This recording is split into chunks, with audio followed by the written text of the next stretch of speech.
So the bigger challenge for us is how do you retain people? Because many a times the freshers, when they come in, within 6 months, 1 year after you train, they leave. Yeah.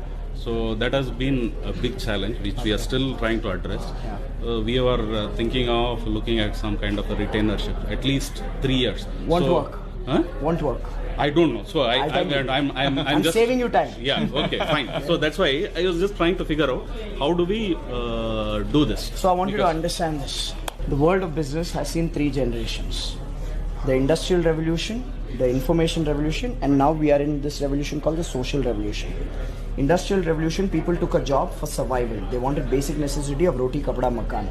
So they went in and they worked in a workplace, and they didn't leave that workplace even if the boss was abusive, and even if the boss would physically beat them up, people would not leave. That was the era of boss is always right. Yeah. Because opportunities were less. Yeah.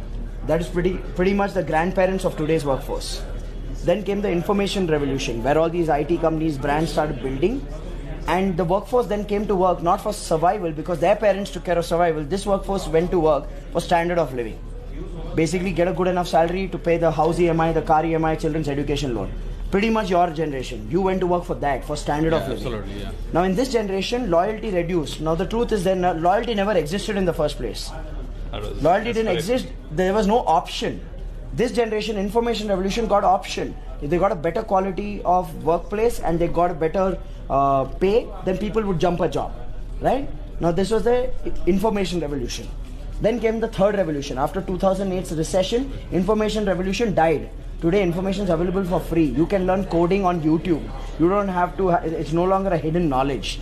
So you need to understand, now we live in a digital revolution or a social revolution where everything is social, which means today's workforce, they don't care about survival. Their grandparents took care of that. They don't care about standard of living. Their parents took care of that. Even the labor does not care about standard of living anymore, because even labor has Dish TV and Tata Sky in their house. So if you'll say, I'll cut your pay, or if you'll say, I'll bind you with a contract, they will say, thank you so much, I'm finding another job.